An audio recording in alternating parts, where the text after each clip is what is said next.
The idea of an entire family torturing a teenage girl sounds terrifying. You may think this will never happen to me, but for Sylvia Likens, this was the reality which in the end killed her. It was called the most terrible crime ever committed in Indiana. Now half a century further, the title still holds. This is the story of Sylvia. We all heard the stories about the babysitters who abused the child left in their care. This was her unfortunate fate. As a young girl, Sylvia Likens was left in the care of a neighbor along with her little sister. The neighbors looked normal, so her parents had no problems trusting them with their child. Sylvia Likens was born January 3 in 1949 as the third child of 5 in a carnival family. Both her 2 younger and 2 older sisters were twins. The family was poor, and the marriage had its problems. Because of financial problems, they often moved between places. This did not make life easier. When their parent had to work with carnival, the kids were often sent to live with their grandparents for some time to give them a more stable living area. Sylvia sometimes worked for some money, mostly by babysitting in the area. In 1965, the year she was murdered, she was 16 years old. She loved roller skating and the Beatles. In those years, she had long curly brown hair and a big smile despite missing a tooth because of an accident with her brother. Sylvia loved her little sister Jenny, who was partly crippled because of polio.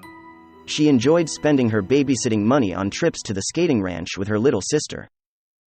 In July 1965, Lester and Betty separated and Sylvia and Jenny were living with their mother. Life wasn't easy. There was no money, which made Mother Betty start shoplifting to provide for her family. This made her get in contact with police regularly and even in jail a few times. When Carnival got closer, Lester was working on his relationship with Betty again. At this time, older sister Diana moved on with her life, got married, and was living somewhere else with her husband.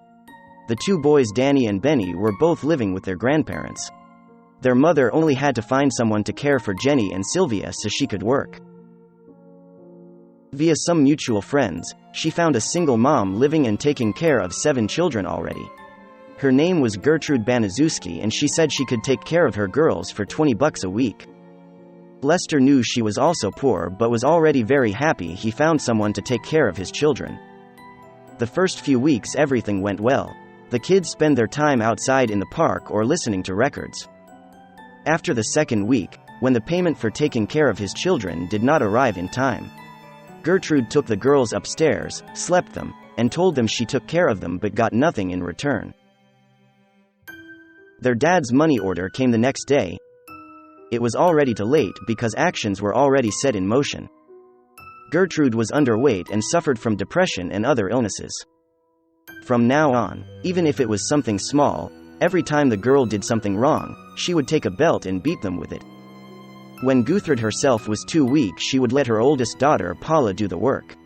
Paula did not like Sylvia from the start, which made her do it with joy. It wasn't long before Gertrude also made his other children participate in the torture. Even one of the neighborhood kids was allowed to participate in the torture. The children would take turns practicing their judo on Sylvia, even knocking her unconscious. Gertrude even started marking her with her cigarettes. And it did not take long for the other kids to follow. They would all look and laugh and push each other to higher levels of abuse. Guthrie's oldest daughter Paula used her as a punching bag, hitting her with enough force to break the bones in her hand. She was made to strip naked in the living room and perform acts for the others to enjoy, including pushing an empty soda bottle into her vagina at least 2 times. Her vagina was hit so often that after her death, medical examiners were shocked by all the injuries in the area. Because of this abuse, she was not able to control herself anymore and made a wet mattress every night. This then resulted in Gertrude started locking hair tied up and naked in the basement. She would only get untied if someone would like to beat her. The neighborhood kids liked to pull her of the stairs to make her come up again and do it over and over and over again. Gertrude even made one of the neighborhood boys burn "I am a prostitute" and proud of it onto her belly. They even forced her to write a letter to her parents saying that she indeed was a prostitute and that she blamed all the injuries on a group of boys. Thank you for watching till here. I spend a lot of time making this. If you liked this video, please like and subscribe for more. She wanted to get rid of her. She already had a plan and was going to use the letter as an alibi.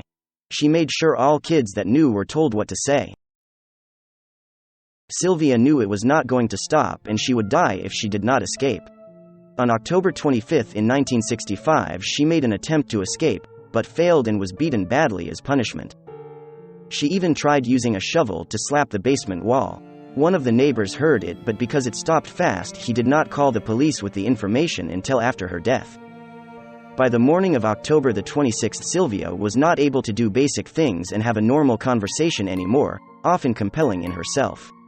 She wasn't even capable of moving herself off the ground anymore. When Guthrie stomped Sylvia's head after another escaping attempt where she failed because she was not able to climb the basement stairs, she went unconscious again. Her sister Stephanie decided to give Sylvia a warm bath, but before they left the basement she saw Sylvia was not breathing.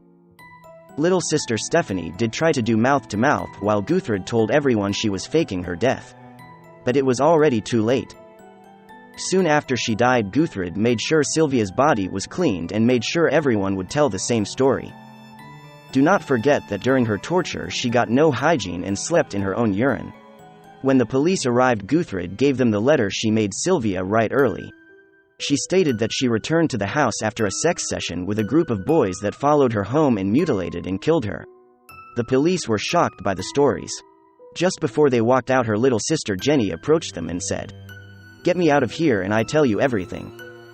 Her statement made the police arrest Guthrie, Paula, Stephanie, Richard, and Coy Hubbard for murder. Later 5 more were arrested for injuring the girl. Autopsy found more than 150 wounds all over her body with all different causes. Also, all her fingernails were broken backward and someone even bit through her lips. Some of the participants got prison sentences. Others were too young. Remember that some of the kids were 8 years old at that time. Now let's look at the participants. What happened to all of them after this? Did they go to jail? Did they have a normal life? Name: Gertrude Baniszewski. Time served: 20 years. Originally found guilty of first-degree murder and was sentenced to life in prison.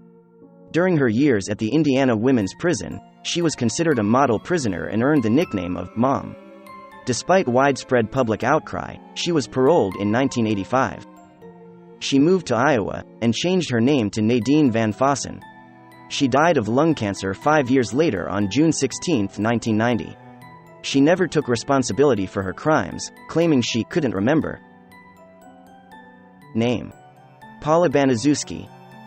Time served: 7 years. When Gertrude, a sickly asthmatic, didn't feel up to disciplining Sylvia, she relied on her oldest child, Paula, to help out, which she did enthusiastically. She was 17 at the time, and it was rumored that she and Sylvia disliked each other from the start. In 1966, Paula was convicted of second-degree murder. She was paroled in March 1972 and released completely in March 1974. She changed her name to Paula Pace and wasn't heard from again until 2012, when she was discovered living in the small Iowa hamlet of Marshalltown and working for the school system in the neighboring town of Conrad. Pace Baniszewski, the mother of 2 grown sons, wasn't charged with any additional crimes but was fired from her job for providing false information on her employment application. Since then, she has once more slipped off the grid. Name: John Baniszewski. Time served: 2 years. The third oldest of the Baniszewski children and an active participant in Sylvia's torture, John was 12 when she died. Convicted of manslaughter, he became the Indiana State Reformatory's youngest inmate, serving just 2 years before being released. He changed his name to John Blake and drifted aimlessly before experiencing a religious epiphany that, he said, helped him see the error of his ways. Allegedly, he was the only member of the Baniszewski clan to show public remorse for his deeds. He did not attempt to hide his past and even spoke about it publicly on occasion. Reportedly a lay minister and real estate agent with a wife and 3 children, he died of cancer in 2005 at age 52. In a masterpiece of understatement, he once told a reporter that, "My mom was a very selfish, self-centered woman." Stephanie Baniszewski. Time served: 0 years. The second oldest of the Baniszewski children, Stephanie was 15 at the time of the crime. Though she admitted to participating to some degree in Sylvia's abuse, she was granted a special trial, and then all charges against her were dropped, likely because she agreed to turn the state's evidence against her family. She reportedly changed her name, married, had children, worked as a teacher, and now lives in Florida. Marie Baniszewski. Time served: 0 years. Fourth oldest of the Baniszewski children, Marie was 11 when the torture took place. No charges were brought against her. She testified during the trial, becoming the sole member of the Baniszewski family to cry on the stand during questioning. She reportedly still lives in Indiana. Name: Shirley Baniszewski. Time served: 0 years. Fifth oldest of the Baniszewski children, Shirley was the youngest of the family to actively participate in Sylvia's torture. Although the 10-year-old heated a needle that was used to burn the victim, she was never charged with any crime. Her whereabouts today are unknown. Name: James Baniszewski. Time served: 0 years. Because he was only 8 at the time, James was not arrested nor called to testify. Although some reports suggested he played a role in the crime. Of all the Baniszewski offspring, the least is known about him. Name: Coy Hubbard. Time served: 2 years.